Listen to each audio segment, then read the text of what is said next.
Futebol das Arábias, o podcast semanal onde falamos do futebol brasileiro com Leonardo Mataruna e do futebol português com Pedro Correia, passando pela Arabian Gulf League diretamente do Dubai.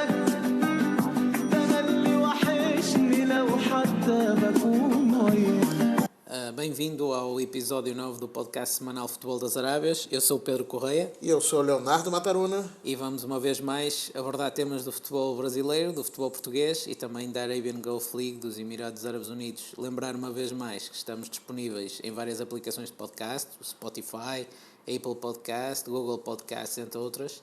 E para nos encontrar também facilmente pode colocar no Google Futebol das Arábias. Pode também enviar as suas sugestões e comentários para futeboldasarabias@gmail.com. Hoje, antes de começarmos o programa propriamente dito, um anúncio que temos a fazer que muito nos alegra. A partir desta semana, já a semana passada estivemos, mas a partir desta semana é oficial, estamos também na Rádio Estádio em Portugal. Rádio Estádio, Pedro? Que maravilha. É verdade. Parabéns, Léo, parabéns. Estamos também na grelha da Rádio Estádio, em radioestadio.pt, no Porto é 89.0 FM, em Lisboa 96.2 FM, portanto a radioestadio.pt está disponível para todo o mundo. Sei que em breve também vamos ter novidades do Brasil, mas ainda não podemos Brasil revelar. E Angola. E Angola também, portanto, toda a lusofonia, mas para já, pronto, muito nos agrada esta novidade de partilhar com os nossos ouvintes, tanto em Portugal como no Brasil, como noutros locais, que vamos também começar a estar disponíveis na grelha da Rádio Estádio. Depois, oportunamente, anunciaremos o dia e a hora exata, porque para já ainda não temos um slot exato para entrar, mas depois, oportunamente, vamos falar sobre isso, não é, Léo? Com certeza, Pedro. E vamos começar o dia de hoje trazendo as novidades do Brasileirão. E são muitas, não é? Que são muitas, né?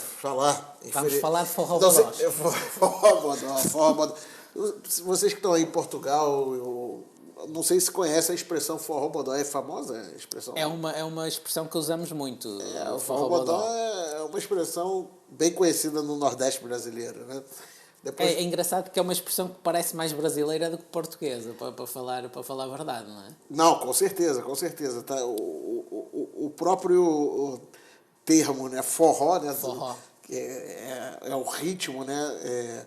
Muitas poucas pessoas, até o nosso podcast não é de dança, né? É de ritmo, mas é importante falar que forró, né, é uma adaptação, uma adaptação transcultural de for all, né, que é para todos. É que em um determinado período tinha uma base norte-americana em Natal, né, onde os soldados faziam os bailes para todos. For all. For all. E aí forró, ficou forró. Evoluiu para forró. Para forró. Muito bem. Mas é um apontamento interessante sempre. Eu sei que alguns dos nossos ouvintes gostam muito que a gente faça esta troca de expressões entre o Brasil e Portugal e Brasil, portanto é sempre engraçado. E forró-bodó, na verdade, é uma música, né, de Chiquinha Gonzaga de 1912. Né? Então é importante aí registrar também os atos culturais relacionados, que de uma certa maneira daqui a pouco a gente vai vendo as nuances com o futebol. Né? O futebol está sempre ligado com tantas outras coisas. É verdade. E as novidades do Brasileirão, então? Antes, propriamente dito, de falar do Brasileirão, ter que falar do Flamengo, né? De novo, Flamengo. Sempre Flamengo. O Flamengo, nesse final de semana, se consagrou campeão na Sub-20. Né? Então, esse ano deu Flamengo na Sub-17, Flamengo na Sub-20, vencendo o Palmeiras por 3-0, e no sênior, né, no adulto, também deu Flamengo no Brasileirão. E deu uma Apesar música que o Brasileirão também. ainda não acabou. E deu uma música também. Deu várias músicas, tivemos várias músicas. Léo, é verdade que o Palmeiras não tem Mundial ou é só zoação? Porque os torcedores do Palmeiras contestam e dizem que tem Mundial. Eu sinceramente não consigo entender se é verdade ou não. Pelos vistos, houve uma competição muito lá atrás que o torcedor do Palmeiras, o Palmeiras considera como Mundial. Mas todos os outros clubes no Brasil gozam com gozar é a expressão que nós temos em Portugal. Eu sei que no Brasil é diferente, mas nós, a zoação em Portugal, dizemos gozar. Que é para não haver mal entendido. Na verdade, aí no Brasil a gente fala zoar, né?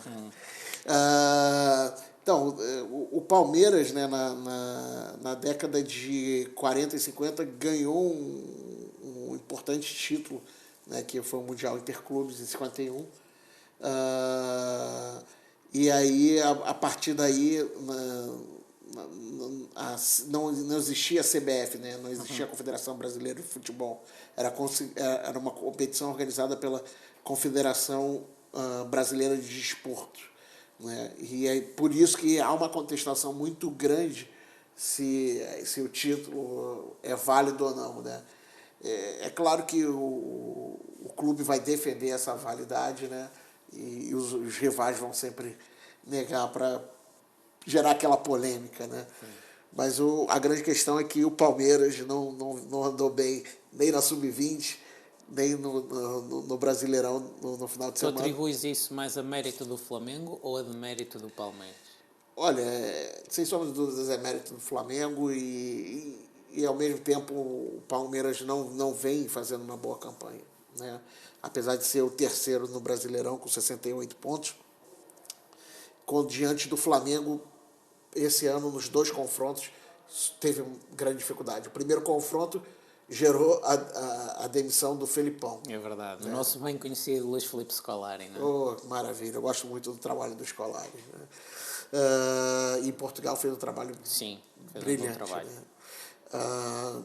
E no último final de semana, o Mano Menezes também acabou na gíria carioca rodando, né? Ou seja, foi demitido. Caiu, né? Perdeu depois do Flamengo ganhar de 3-1, né, com 2 gols do Gabigol, do Gabriel, e o famoso gol, tem pessoas que estão chamando de gol seleção, ou gol escalação, que foi o primeiro gol do Flamengo. Você chegou a ver o jogo? Não, vi depois resumos. Foi um jogo que a bola passou por todos os 11 jogadores. O primeiro gol, não é? Eu vi no resumo. Com a finalização do Arrascaeta. Foi 1 minuto e tal, não foi? Que o Flamengo teve em posse de bola logo assim de saída, não é? Logo no início do jogo, numa roubada de bola, com uma falta, a bola acabou passando por todos os jogadores e o passe do Gabriel para o Arrascaeta. Léo, tu consideras que isso possa ter sido também um lance decisivo no jogo? Porque um gol desses dá uma motivação enorme a quem o marca e rebenta moralmente, pelo menos com quem o sofre, não é? Porque estamos no início do jogo e há uma equipa que faz logo um carrossel daqueles e consegue fazer um gol daquela maneira. Achas que esse lance foi decisivo ou tu achas que de alguma forma o Palmeiras já vinha quebrado, não é? O Palmeiras vinha quebrado, ainda conseguiu fazer bons ataques, chutou 3 bolas na trave. Era esperado aí que uma certa reação, mas o Flamengo está, como a gente falou nos outros programas, tem vindo muito bem organizado, taticamente. É uma equipe que está muito integrada e, de uma certa maneira, apresentando uma grande ofensividade. Né? E assim, essa construção não é uma construção apenas dentro do campo, mas fundamentalmente dos dirigentes, né, dos cartolas, que estão fazendo um trabalho brilhante. Né? Vale lembrar que o Flamengo, quando foi assumido pelo Bandeira de Melo, ele tinha uma dívida de 740 milhões de reais. Né? Com essa dívida, em 4 anos de mandato, foi reduzida em praticamente 50%. Né? E com o Rodolfo Bandini, já em 2018, os números que eram negativos passam a ser positivos na casa dos 538 milhões de reais. E em 2019, 600 milhões de reais. Ou seja, grande parte da captação de recursos foi gerida não só pela compra e venda de jogadores, mas também pela credibilidade que o clube gerou e aumentou o número de vendas de camisa, o número de vendas de titularidade, a adesão, né, dos sócios e patrocinadores. Então, isso faz com que um time que vem numa constante mudança fora de campo, vai com certeza afetar muito na performance dentro de campo. Podemos dizer então que o Flamengo em potência já tinha esta capacidade, talvez era uma má gestão dos recursos que podia gerar, não é? Exatamente, e pela primeira vez, né, com a contratação do Arrascaeta, que é o jogador mais caro da história do clube, né, e do Jorge Jesus, que também é o treinador mais caro do futebol brasileiro, são investimentos que valeram a pena. Mas quem quer ter Jesus tem que pagar, não é? Não só Jesus, não podemos esquecer. E também tem João de Deus. João de Deus, né? Então, está mais do que protegido esse time. É verdade, é verdade. Mas é o que mostra, é o que demonstra que muitas vezes, né, a contratação de um jogador muito forte faz com que o nível da equipe, de uma certa maneira, globalmente falando, né, integrada, suba também. Né, porque para dar assistência e suporte, essa equipe tem que melhorar. É claro que houveram outras contratações, como Diego, né, e outros frutos da casa, que também acabaram aproveitando a oportunidade de demonstrar os seus talentos. Mas o Flamengo, sem sombra de dúvidas, está fazendo uma excelente campanha, mesmo já sendo o atual vitorioso do Brasileirão, com um recorde de pontos, né? E até foi interessante falar de recorde de pontos, porque na coletiva de imprensa, depois do jogo, um jornalista perguntou ao Jorge Jesus: e aí, como é que está aí essa boa campanha que o Flamengo está fazendo? E aí ele falou: boa? O que tu fala de 87 pontos? Algum time já alcançou isso na história? O cara: não, então é recorde, né? Então não é boa, é excelente, né? Então, assim, existe uma tendência em menosprezar ou diminuir o sucesso dos outros, né? Uhum. E eu acho que isso o Jorge Jesus tem feito também dentro da própria equipe, né? Não deixando que a equipe abaixe a cabeça em momento nenhum. Fato disso é a própria vitória sobre o River Plate na final da Libertadores, que todo mundo já dava como perdido. Sim, sim. Né? E foi até o fim. E foi até o fim, né? Acreditou. E por falar nisso, né, a gente que está aqui no Dubai, muitas pessoas no Brasil, né, não têm a dimensão do que é a região, acham que Doha é aqui do lado, aqui pertinho, é até próximo, né? Por acaso é uma hora de voo. Uma hora de voo, mas não tem voo agora. Não, né? neste momento não. Estão relações cortadas. Relações cortadas entre os dois países, mas apesar da proximidade, né, não é tão fácil, né, ir para assistir a final. Mas muita gente tem perguntado: e aí, como é que a gente faz para ir assistir a final? Né? Os preços também subiram abusivamente, mas a torcida flamenguista no Brasil está se organizando para invadir. E aí, aqui mesmo no Médio Oriente, provavelmente haverá muita gente que está a preparar-se para ir lá, não é? Para ir sem sombra de dúvidas, sem sombra de dúvidas. Mas, assim, o que tem se escutado é um número grande de brasileiros que estão a fretar mais de um avião. Não um avião, sim, mais de um avião. É uma torcida enorme, não é? Sem sombra de dúvidas. Por falar de torcida, a torcida que não ficou feliz nesse final de semana foi a do Corinthians. Né? O Corinthians acabou perdendo de 2-1 para o Atlético Mineiro, e justamente num gol de pênalti que foi um tanto quanto duvidoso, né? Mas novamente a utilização do VAR fez com que reduzissem todas as dúvidas em relação ao lance e garantiu a vitória do Atlético Mineiro, que agora está ali fora da zona de classificação e fora da zona de rebaixamento. Portanto, estão tranquilos. Estão bem tranquilos.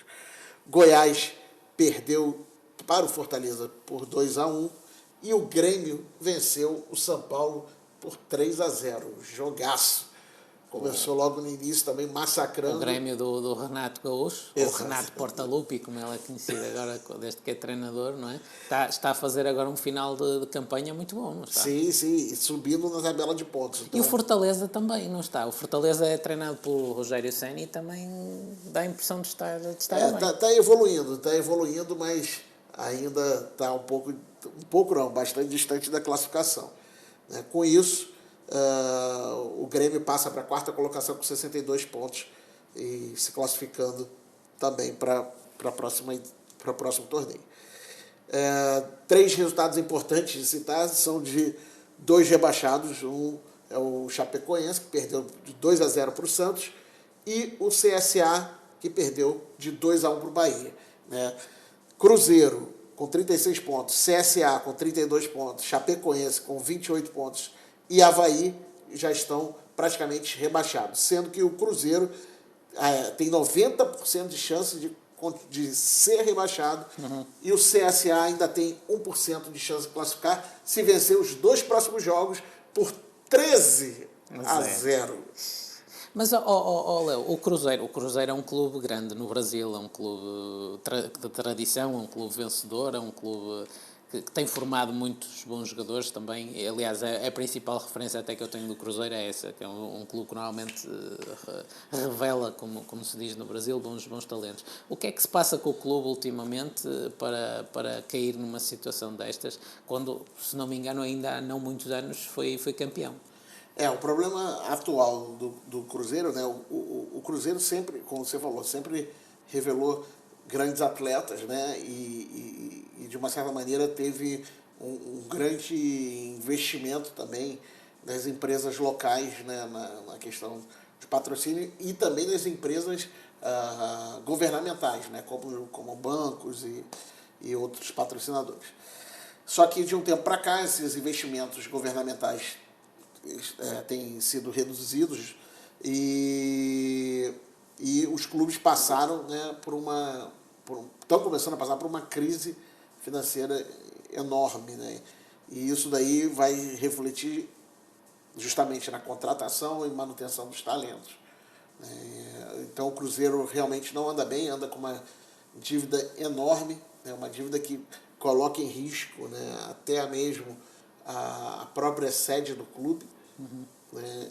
Mas, como a gente falou, né, no caso do Flamengo, que conseguiu reverter uma dívida que parecia impossível de ser. Sim, é um milagre, o que tu disseste, é um milagre do Flamengo. Mas o Cruzeiro, eu inclusive ouvi alguns comentaristas do Brasil dizerem que se o clube cair de facto na Série B, o próprio futuro do clube está em risco. Achas que é tão grave esse ponto, do próprio futuro do clube em si estar em risco? É difícil falar que o futuro do clube está em risco por um clube tão tradicional como o Cruzeiro, né?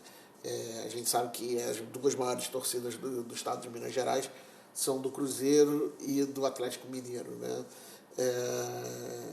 Os adeptos do Cruzeiro, né, os torcedores do Cruzeiro, de uma certa maneira, precisam chegar, o que a gente fala, chegar mais junto, né, chegar próximo ao clube para dar um suporte. Mas não tem como dar um suporte se não há campanha, se não há iniciativas, se não há uma gestão de transparência, né? Então o clube tem que se mostrar com as contas abertas, com os seus projetos com uma certa visibilidade, para que as pessoas possam, de fato, investir. Que é um pouco o que tem estado a fazer o Flamengo, não é? Nos últimos tempos.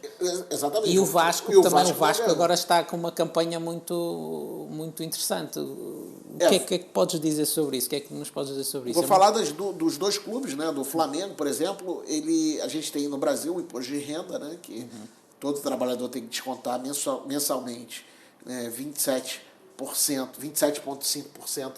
Nós é o IRS, chama-se IRS. E descontamos também para a segurança. Nós descontamos para muitas coisas. Nós também desconto isso aí. Não vamos falar sobre isso. Mas esse é o nacional onde que a gente fala o leão, né? Sim.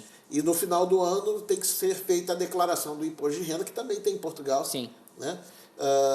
E nessa declaração, se você não atingiu o valor de captação, né, se você ganha mais, você tem que pagar mais imposto.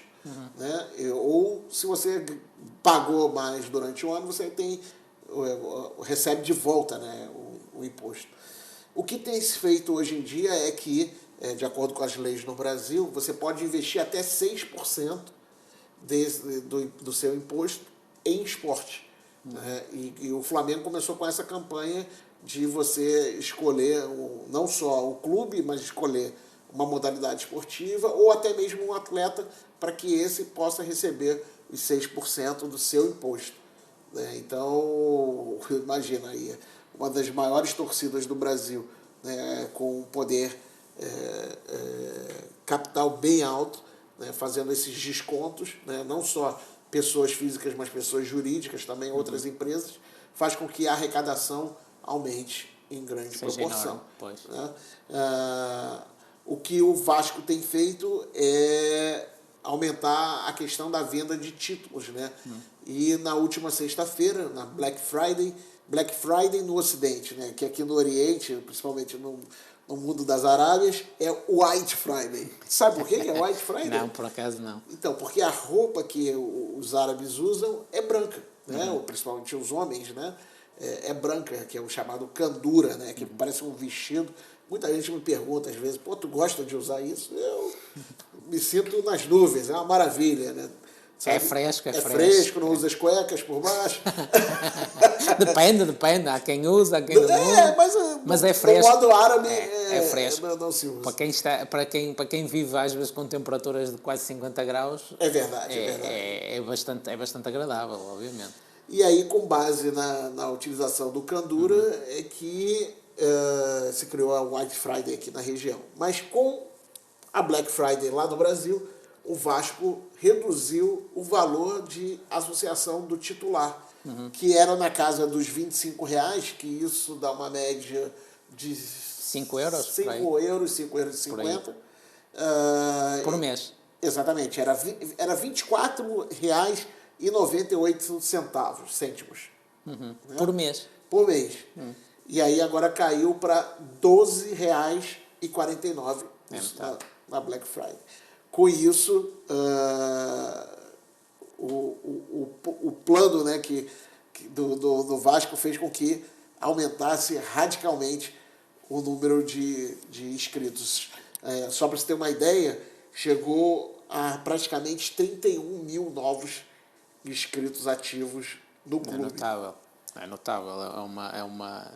É uma evolução notável em poucos dias, em muito poucos dias.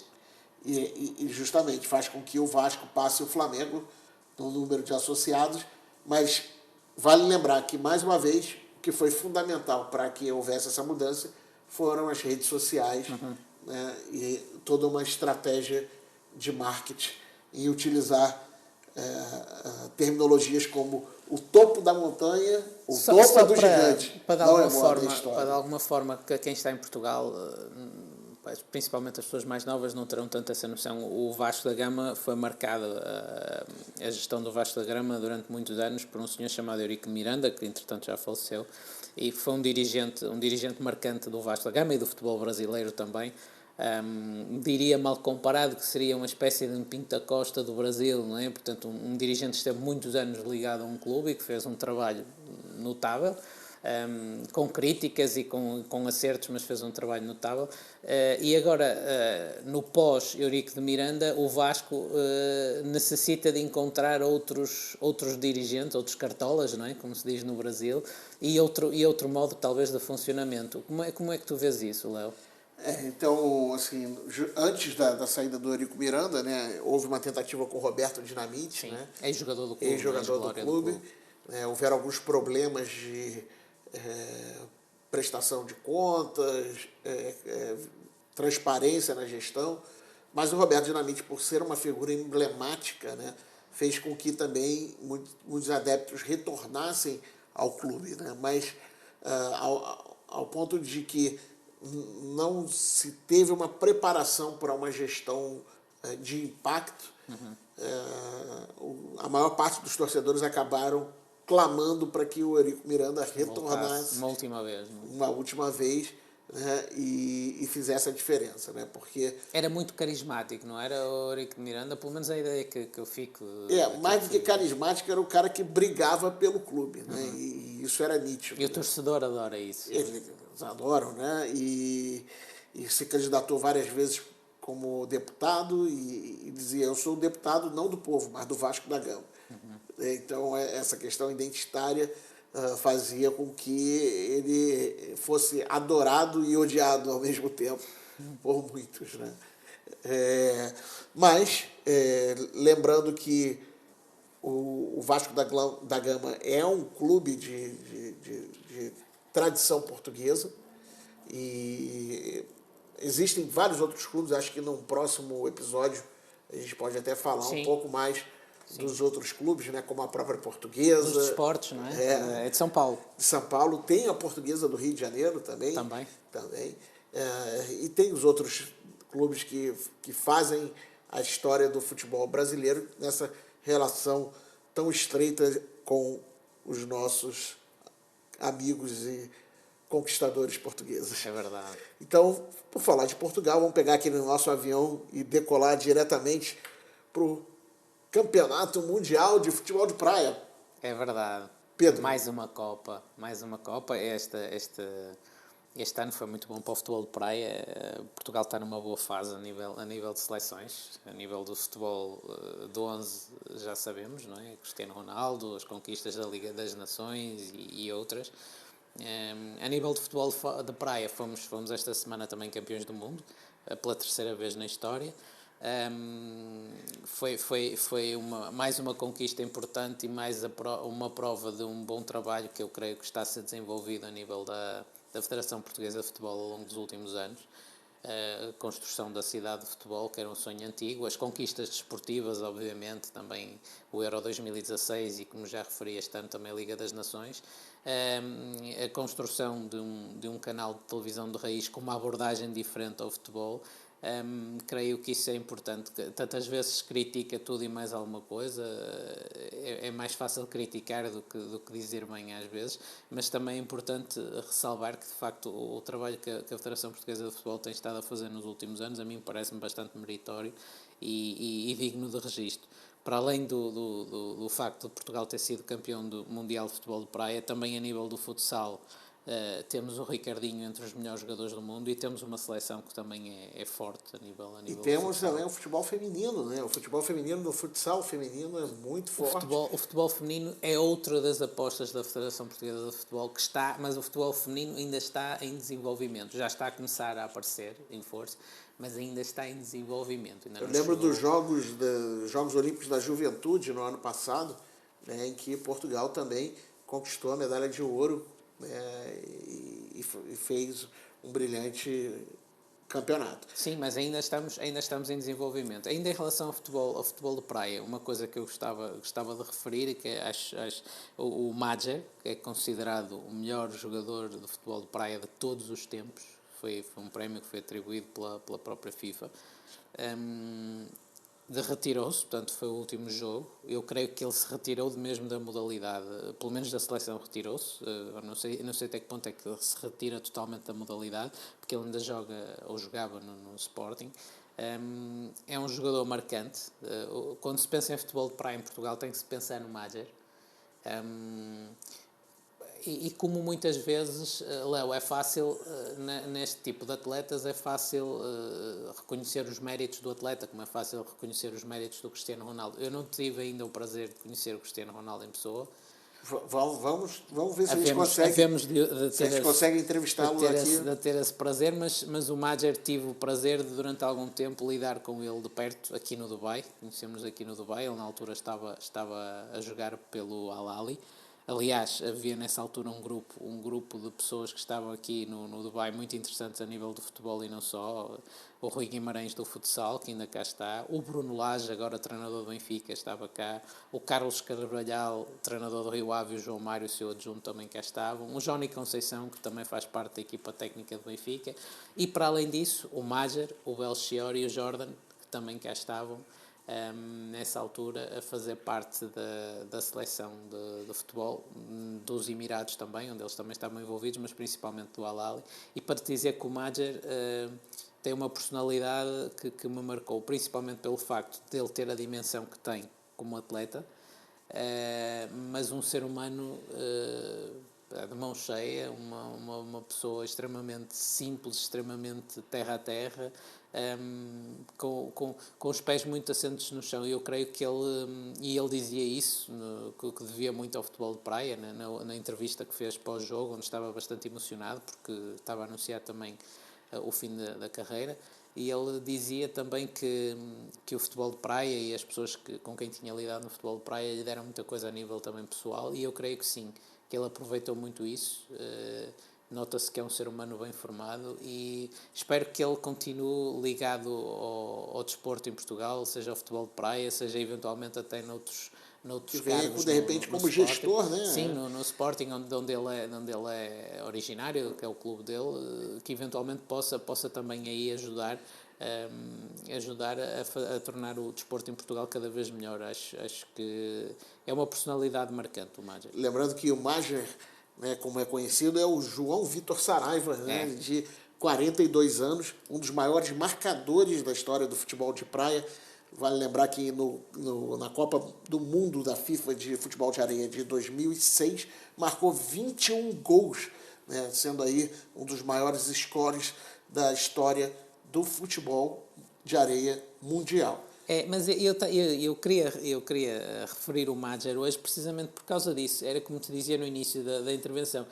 Às vezes nós não temos noção da pessoa que está por trás do atleta, não é? Porque a imagem que temos na televisão e daquilo que vamos vendo, por exemplo, no caso do Bruno Lage, a imagem dele já transporta muito daquilo que eu creio que ele é. O próprio Carvalhal também não tem, mas às vezes não se tem a noção daquilo que as pessoas são por trás das câmaras e muitas vezes não é só o valor desportivo, há ali um valor humano muito acrescentado. Nessa altura no Dubai, por acaso passaram por aqui muitas pessoas ligadas ao futebol que entretanto já tinham um nome e seguiram. O caso do Bruno Lage é paradigmático, porque o Bruno Lage torna-se famoso mais recentemente. O Carvalhal já tinha nome, o próprio Hugo Viana, que agora é diretor desportivo do Sporting, também esteve nos Emirados há alguns anos, para além do Dr. João Pedro e do Ruben Ferreira, ligados ao Departamento Médico do Sporting, que também fizeram uma passagem de alguns anos pelos Emirados, primeiro no Al Ahly e depois no Jazeera. E ao conhecer estas pessoas que estão por dentro do jogo, dá-me esperança de que o jogo no futuro possa ser bastante melhor do que aquilo que foi até agora em Portugal, porque nós tendo gente desta envolvida no jogo, temos possibilidades de chegar mais longe do que ao que já chegamos até agora. E gostava de deixar essa mensagem. Muito bom, Pedro. Lembrando que Portugal venceu a Itália por 6-4 e sagrou-se campeão mundial pela terceira vez na história, depois das conquistas de 2001 e 2015. Esse ano também Portugal foi campeão da Europa e conquistou a medalha de ouro nos segundos Jogos Europeus. Foi um ano fantástico. A nível do futebol de praia foi um ano fantástico e é um ano que o Madjer merece para se retirar. É um ano à dimensão dele. Não é? Sai com chave de ouro. É verdade. Medalha de ouro e chave de ouro. E, por falar em medalha de ouro, como é que a gente está aí com a jornada da Liga Portuguesa? Como é que ou tá? rodada. Ou rodada. Para quem nos ouve no Brasil, ou rodada. Não, uma rodada que tem alguns resultados mais ou menos surpreendentes. O Boa Vista foi ganhar 2-1 ao Santa Clara, aos Açores. O Santa Clara normalmente em casa é um adversário difícil de bater, mas o Boa Vista está a fazer uma boa época, com as parcas possibilidades que tem financeiras, está a fazer uma época excelente. O Moreirense venceu em casa o Aves, não há grande história aí. O Benfica também sem grande dificuldade, apesar do Marítimo ter tido mais posse de bola, mas a prova lá está, que às vezes a estatística não explica tudo no futebol. O Benfica ganha 4-0 e com uma expulsão, portanto, isto, às vezes a estatística A estatística nem sempre é determinante, né? Sempre. Muitas vezes o time está dominando lá na estatística, mas o resultado final é diferente. Sabes que eu acho que a estatística, pronto, é mais um dado, e nós os dois fazemos comentários de futebol aqui nos Emirados e temos essa ferramenta para utilizar.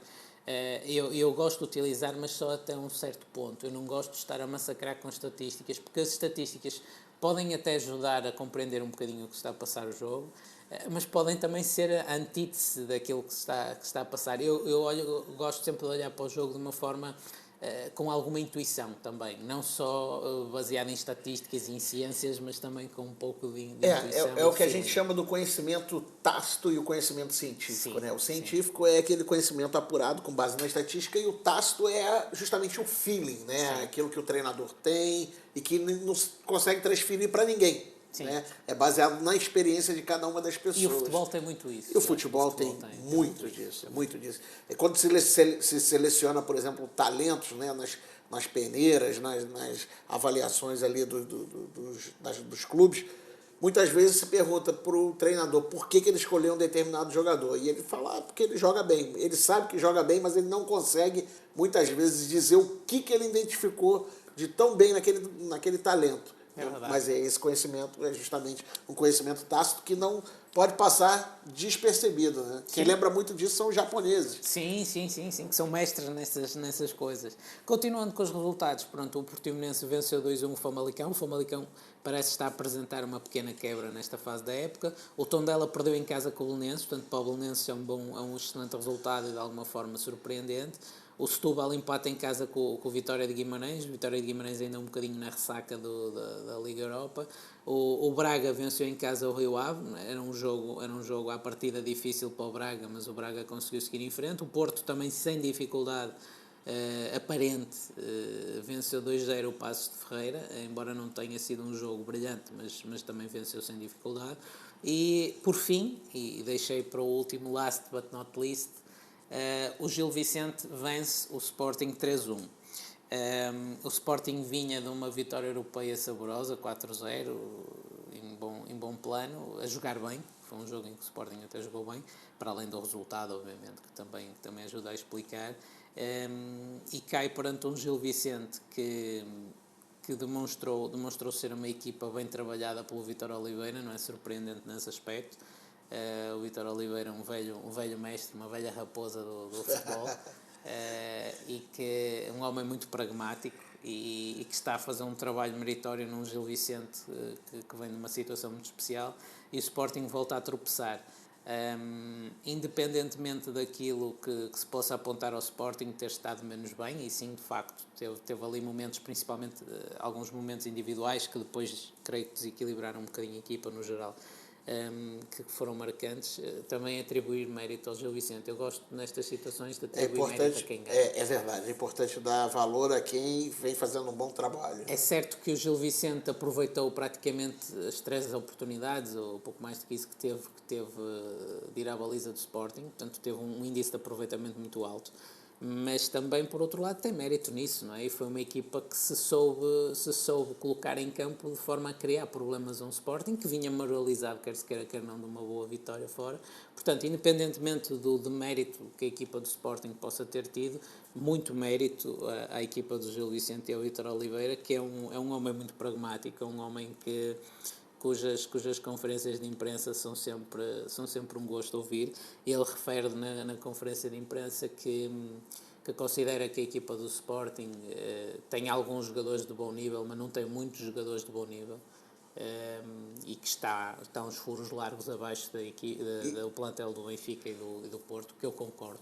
É isso que eu ia te perguntar agora, Pedro. Como é que você acha aí que é possível mudar esse cenário a curto prazo? O que precisa para... Precisa paz e dinheiro também.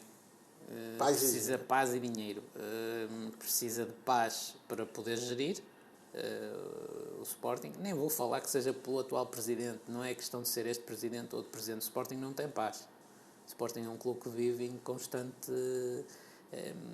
e depois tem muitas fações, porque normalmente num clube até podem haver 2 fações, a fação que está no poder e a fação que está contra o poder, não é?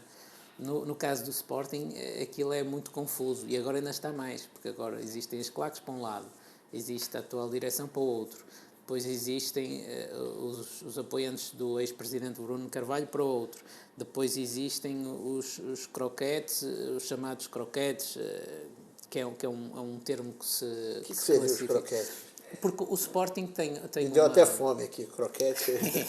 o Sporting tem uma massa, apesar de ter uma massa associativa muito heterogénea, é conhecido como o clube dos Viscondes, um clube com extrato, com uma boa massa associativa de um extrato social médio-alto. E então, muitas vezes apontam-se a essa massa adepta como os croquetes. É tipo uma facção da massa adepta do Sporting, que é o croquete que é fino, que é requintado, elite, né? porque, por exemplo, vão para o estádio para o catering, não é aquele adepto, digamos, tão comum. Mas é uma mera designação. A questão aqui é que por trás disto estão muitas decisões, percebes, Léo? E isto torna o clube muito difícil de governar, seja por quem for. E depois torna a equipa muito difícil de treinar e de dirigir, seja por quem for. Ou seja, o que o Sporting precisa em primeira instância era de paz, e eu não estou a ver que essa paz esteja fácil de alcançar, porque tudo isto vem na sequência de um processo muito difícil que culminou com a invasão de Alcochete, que foi o centro de estágio, o centro de treinamento, como se diz no Brasil, do Sporting, foi invadido por vários adeptos. E houveram agressões, portanto, foi uma situação muito complicada e traumática, obviamente. Na sequência disso, muitos jogadores pediram a rescisão unilateral de contrato. Pronto, o clube entrou em negociações, há ali ainda processos por resolver, mas acima de tudo há feridas, e o Vítor Oliveira até falava disso na própria conferência de imprensa. Há ali feridas que são difíceis de sarar. Depois isso leva ao processo também da destituição do presidente Bruno Carvalho, na sequência, um mês ou dois depois disso, e isso também é outro processo que fica mal curado, a meu ver, porque há divisões, há pessoas que dizem que, há sportinguistas que dizem que foi uma tomada de poder, há sportinguistas que concordam. Aquilo de facto os últimos 6 meses foram muito atribulados. Mas o problema principal é que na sequência disso o Sporting vive em constante convulsão, portanto não há paz. Não, pá, isso é verdade. E depois os resultados também não ajudam, e depois quando é para cair, sabes como é, não é? É sempre a cair, não é? É sempre a cair, mas pronto, vamos ver o que é que os próximos tempos trazem, para vermos se o Sporting consegue dar a volta, porque é um clube importante no contexto do futebol português. E aí vamos pegar o nosso avião, o famoso avião do futebol, e sair de Portugal, mas antes de aterrissar nas Arábias, eu vou fazer só uma pequena escala de novo lá no Brasil. Força. Só para lembrar que o último jogo do Flamengo contra o Palmeiras foi um jogo de casa fechada, o que a gente chama casa fechada. Torcida única. Torcida única, né? Então a torcida do Palmeiras, com receio de confusões, pediu, o clube, de uma certa maneira, pediu que a CBF limitasse a presença no estádio apenas de torcedores palmeirenses. Né? E, ironicamente, os jogadores do Flamengo foram cumprimentar a torcida, que foram ao local do estádio. Do setor vazio, né? Do setor vazio, e saudaram a torcida imaginária ali do Flamengo, né? Mas é importante lembrar que episódios, como tu falaste da paz, né, episódios de violência no esporte devem ser combatidos e devem ser identificados o quanto antes. Né? Então, sim, a bandeira que aqui o futebol nas Arábias levanta sempre é a do esporte para a paz. E vamos aí... E com fair play, sempre. Com fair play. E continuando então com o nosso voo, vamos aterrissar agora em Dubai para falar do final de semana passado com a Arábia Gulf League, não, Cup. Final de semana estamos em Cup. Esse final de semana foi a Cup e tivemos 6 jogos nesse final de semana. Na quinta-feira jogou Rata 3, Aluarda 2. Tivemos ainda Rofarcan 4, Alain 2. Alfudeira 3, Baniás 0.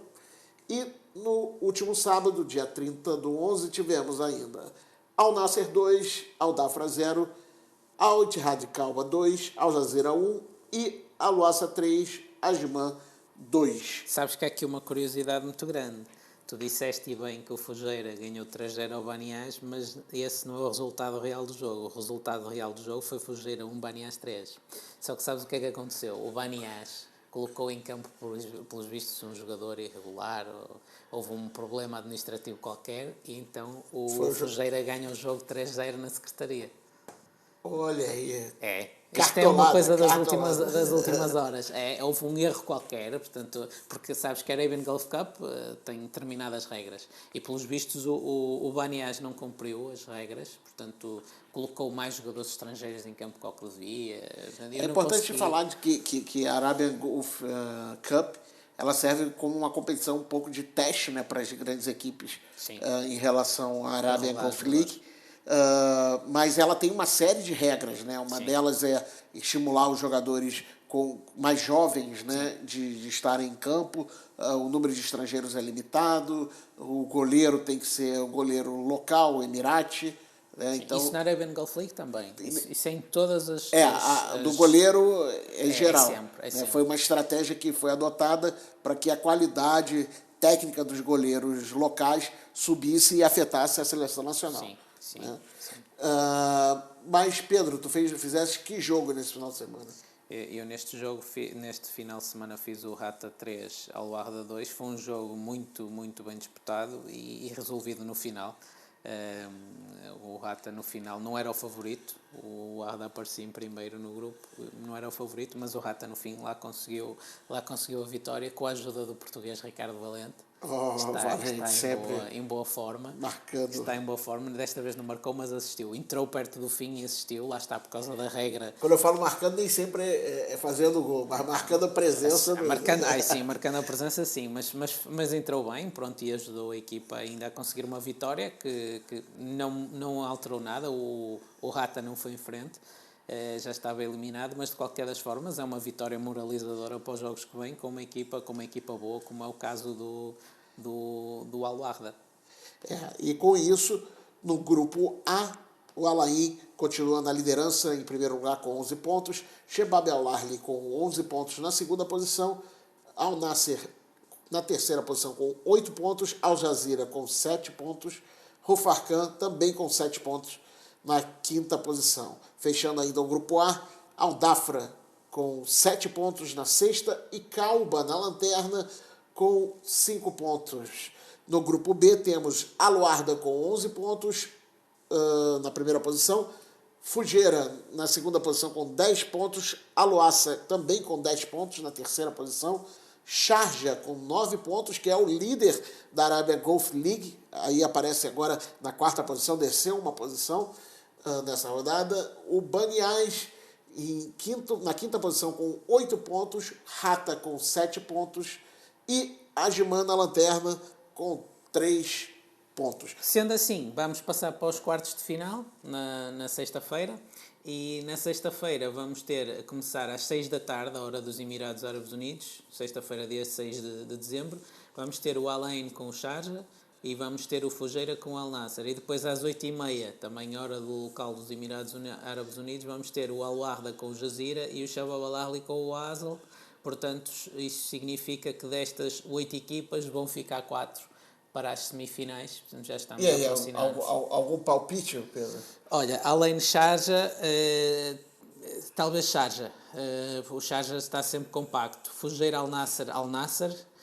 O Arda Jazeera vai ser um jogaço. Para mim é o jogo mais duro dessa. É o jogo mais duro. Talvez o Arda, porque joga em casa. Shabab Al Ahly e o Asl, 60-40 para o Shabab Al Ahly. Mas o Asl também tem hipóteses de fazer estragos. E muita gente andou perguntando também nesse final de semana sobre a questão da Arabian Golf Cup. De seleções. De seleções, né, que é diferente da Arabian Golf Cup dos Emirados Árabes. Né? E por falar dos Emirados Árabes, foi um chocolate. Né? O Qatar ganhou por 4-2 num jogo onde o Qatar tinha uma certa liderança, estava na frente no placar, mas a diferença não era tão grande em campo, né, Pedro? Assim, a seleção dos Emirados não passa uma boa fase, também não passa uma fase de estabilidade, embora tenha alguns bons jogadores. Está a haver também alguma renovação, principalmente na defesa, e é sempre o setor mais crítico por estes lados é a defesa.